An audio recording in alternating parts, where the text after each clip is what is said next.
గర్భధారణ, ప్రసూతి చికిత్స, పిల్లలకు చికిత్స వంటి అన్ని సౌకర్యాలు కలిగిన ఒక పరిపూర్ణమైన ఆసుపత్రి మన సుధా ఫర్టిలిటీ సెంటర్. కానీ మరి జగన్ గారి ప్రభుత్వం అయితే బాగుంది, కానీ ఈ ప్రభుత్వంలో ఏ పథకాలు రావట్లేదు. ఆటో వాళ్ళకి డబ్బులు కూడా ఇంకా వేయలేదు, వేస్తారో వేయరో కూడా తెలియదు. అట్లా ఉంది ఈ ప్రభుత్వం, అంతగా బాగాలేదు ప్రస్తుతానికి.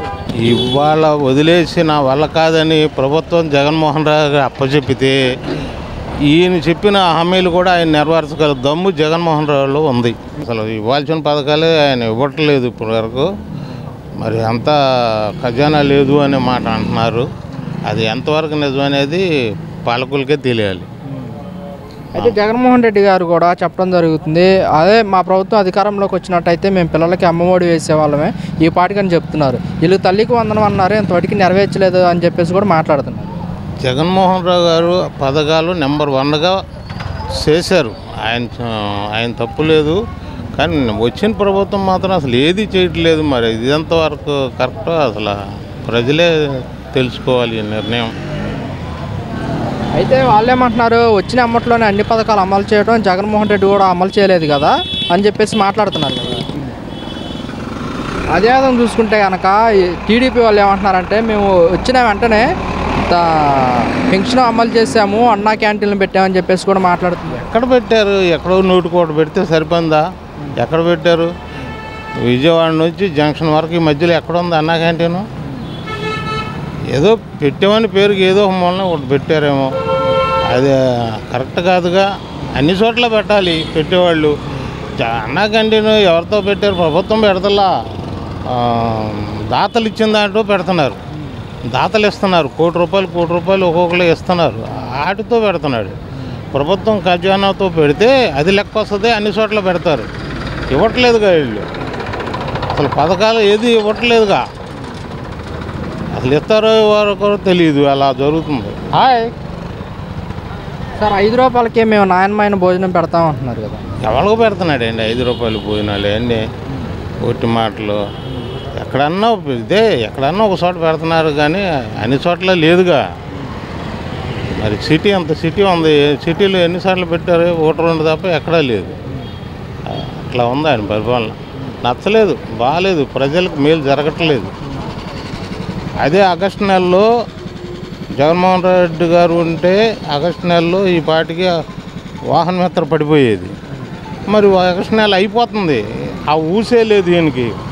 ఎలా అవుతాయి పనులు? కరెక్ట్ కాదు ఈయన పాలన. అంటే మేము కూటమి ప్రభుత్వం వల్ల మెరుగైన పరిపాలన అందిస్తామంటున్నారు కదా. ఎప్పుడు అందిస్తాడు ఈయన? ఎప్పుడు పథకం పరిపాలన అయిపోయినాక ఇస్తాడా? ఎప్పుడు ఇస్తాడు ఈయన? నీకు 15,000 అని చెప్పుకుంటూ బోరుకుంటూ వచ్చారు. ఎవరికి ఇచ్చాడు? 15,000 ఎవరికి ఇచ్చారు? చేయూత డబ్బులు ఎవరికి ఇచ్చారు? వాహన మిత్ర ఎవరికి ఇచ్చారు? అసలు ఒక్కటే చేయట్లేదండి. ఎందుకు ఇన్ని మాటలు? ఈయన వల్ల కాదు అసలు. ఈయన చెప్పటమే కానీ చేయడు. సార్, అసెంబ్లీలో కూడా నాకు ఈ సూపర్ 6 చూస్తుంటే భయం వేస్తుంది అంటున్నారు కదా చంద్రబాబు నాయుడు. ఆయనకు భయమే. మరి చెప్పిన మాటలు నెరవేర్చినోడికి అన్ని భయాలే వస్తాయి. నెరవేర్చే దమ్ము ఉండాలి కదా, ఆయనకు ఆ దమ్ము లేదు. అందుకని ఆయనకు భయం వేస్తుంది. భయం వేసినప్పుడు వదిలేయమని ఎందుకు? అయితే కాదండి, ప్రజల మొత్తం చంద్రబాబు నాయుడు గారు చూసిన పథకాలు చూసి ఓట్లు వేసారంటారా? ఆయనకు ఓట్లు ఎవరు వేశారండి? ఈవీఎంల మోసంతో గెలిచి ఓట్లు ఎక్కడ వేశారు? ఆయనకి ఓట్లు వేశారా ఏంటి? ఆయనకు ఓట్లు ఎవరు ఇలా? ప్రజలందరూ జగన్ వైపే ఉన్నారు. జగన్ పరిపాలన నెంబర్ 1గా ఉంది.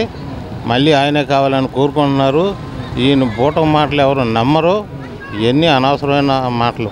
ఈవీఎం కాదు, ప్రజలు వాళ్ళ వైసీపీ ప్రభుత్వం మీద వ్యతిరేకం వల్లే మాకు ఓట్లు వేశారని చెప్తున్నారు కదా. పొరపాటు అది. ప్రజలందరూ జగన్ గారి వైపే ఉన్నారు. ఆయన ఓట్లు పడలేదు అసలు. పవన్ కళ్యాణ్ ఓట్లు వేసేది ఎవరండి అసలు? 21 సీట్లు ఆయనకి ఎలా వస్తాయి?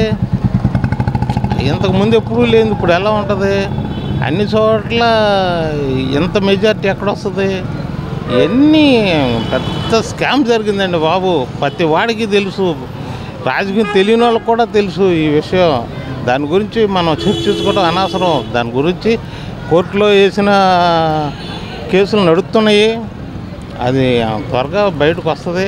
అంటే టీడీపీ వాళ్ళు ఏమంటున్నారంటే వైసీపీ ప్రభుత్వం అధికారంలో ఉంది కదా, మేము ఎందుకు ఈవీఎం ట్యాపరింగ్ చేస్తామంటున్నారు. వీళ్ళు ఏమంటారంటే పోయినసారి కూడా ఆయన ట్యాపింగ్ చేసే వచ్చాడు అంటున్నారు. ఆ పోయినసారి ట్యాపింగ్ చేసి వస్తే ఇప్పుడు కూడా చేసేవాడుగా, ఇంకా పదవుల్లో ఉన్నప్పుడు ఇంకా తేలిగ్గా చేయొచ్చుగా పని. మరి చేయలేదు అంటే పోయినసారి చేయలేదనేగా.